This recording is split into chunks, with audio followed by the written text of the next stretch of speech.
The ABCs of paying for college. Well, I'm going to make it really quick and easy for you. The most money you'll ever get towards the cost of attendance to a college is going to come from that institution itself. That will come in the format of merit aid, financial aid, and possibly scholarships. Merit aid is a scholarship or a financial award. It's kind of a discount off of tuition.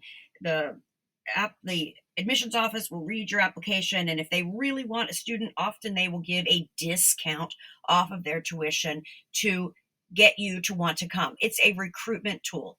The proxy for this is your application. So when we talk about the 7 things that colleges look for, you want to make sure you nail all 7 of those and that your profile and your student matches what type of student that college wants. If they really, really want you, they're going to possibly give you some merit aid. We have insight on what colleges give merit aid and the percentages of those based on historical data. So merit aid scholarships are what a lot of our kids go for, and that is really why it's important that you have a college list. Merit aid is really tough to get at those big state schools because the cost of tuition is already low. They are public university, but there is some to get. But really, the private scholarships are the ones where you can get anywhere really from $2,000 to $25,000 per academic year. They want to entice you to come to that school. Some of these merit aid awards are competitive. You could compete for an award at an on-campus weekend. Schools like Nova Southeastern do that. Sometimes they will go to a committee for review. Sometimes the merit aid awards are for specific majors, okay, and they may be limited to students. Those are what we call limited awards. But there are also merit aid awards that are just automatically considered when you apply with your application. That is why it is so incredibly important for you to have a good college application. And when you get your acceptance letter, they may say, welcome, we're really happy to have you. And guess what? You have qualified for X amount of dollars per semester. And that, again, is a recruitment tool to get them, to get you to say yes. It's really hard to know how much money they're going to give. Some schools, Ole Miss is an example, they have a grid for out-of-state students, for in-state students. It tells you what grades you need to get. So if you get in based on the quality of your application and then you have certain grades and test scores, boom, this is how much money they'll give. Sometimes you have to do an extra step. Again, Ole Miss is a great example. They don't automatically put you through for merit aid. Same with App State. But if you're an athlete, or a super competitive scholar, sometimes they'll give you a pre-read on your overall eligibility for the school and how much money you may or may not get. So pre-reads are a thing, but not for everyone. You could get anywhere from $2,000 to $25,000 a year.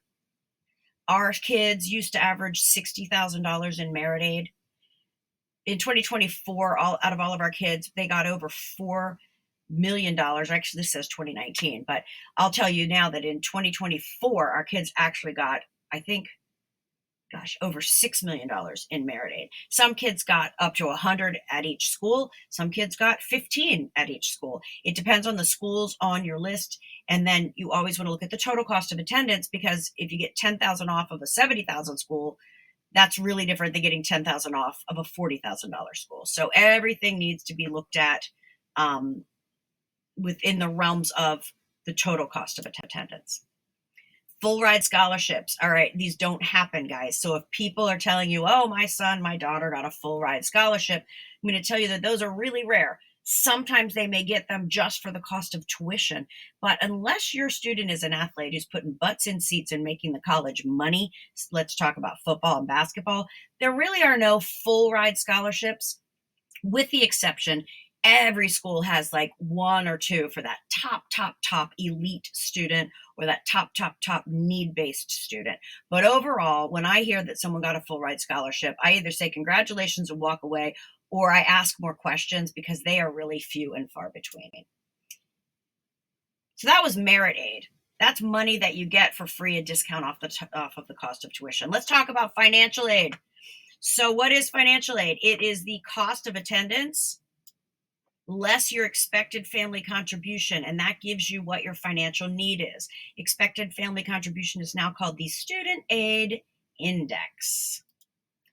So the expected family contribution, or now the Student Aid Index, is an estimate of your family's ability to pay.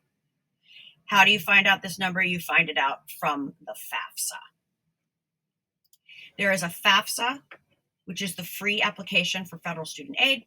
And there's also the CSS profile run by the College Board, and some private schools ask you to fill out the CSS as well. And this is to determine how much your family can pay for college and what your family need is. They want to make sure that the students with the most need get the financial awards. Here's how you find them. There's the FAFSA free application for federal student aid. You can do the FAFSA forecaster to kind of get an idea of what yours will be. The CSS profile is located on College Board, and the FAFSA is supposed to open on October 1st, but as we know, this year they did a complete faceplant. We're hoping that next year FAFSA opens October 1st. We will let you know. But at the end of the day, different colleges give different percents of need based on your financial aid. And again, that's the cost of education, the whole enchilada, the tuition, the room and board, all of those costs, less what the government says your family contribution is, whether you agree with that number or not, and that gets you to your financial need. We can help you find schools that meet different pieces of that financial need number. Lastly, there's grants. These don't need to be repaid. The federal Pell Grant used to be $6,300. It's about $7,600 now if you qualify for Pell eligibility, which is a rather low family income, but lots of people do get that. These grants are based off of the information that you get from FAFSA. You can also get loans. They will offer you loans. The government will say, hey, thanks for filling out the FAFSA. Here's direct subsidized and unsubsidized loans. That's about $5,500 a year. It's offered to your student. It's a loan they take out in their name, and it's at a low interest rate. Some colleges will say, hey, welcome, and you just sign here. We'll give you a Parent Plus loan, and you can start paying later. That's through Sallie Mae. We don't love those because there are a lot of hidden costs in those Parent Plus loans. So we're going to talk you through other options. By filling out the FAFSA, you also get the ability to do work study on campus, typically the best jobs. And other ways to get some money would be through the GI Bill or participating in ROTC, where there is a commitment after college to serve our country, and the Yellow Ribbon Program. The last thing is outside scholarships. And like I said from the beginning, the most money that you'll ever get towards the cost of college is going to come from the institution itself, not from outside scholarships. I call them the sprinkle on the Sundays. We like to work with a company called Scholly. We also like Going Merry, but we don't help families with this. It's something that you should do once you've maxed out the money that you can get from the schools where your student is applying. Other ways people pay for college are through those 529 plans. And again, we suggest you talk with your financial planner. We could talk a little bit about taxes and different places to kind of find money to pay for college. And our financial planner is Ann Alcina. Here's her information. And if you mention that you're a client of ours, she'll give you some of her highly valuable time. She also will be here in September to talk us through this again once we know what the changes will be for the class of 25. So I want to thank you so much for being here. Again, I'm Lee Norwood with Annapolis College Consulting. We are accepting sophomores, juniors, and seniors right now for our one-on-one comprehensive program. Also, we have a 10-hour program. And we've just started the College Sharks. What are they? Well, it's virtual college consulting featuring myself and my partner, Marcy Cohen. And we do series of bite-sized chunks of information each month that we put into our Shark Tank. So for those of you who want to do it yourself, but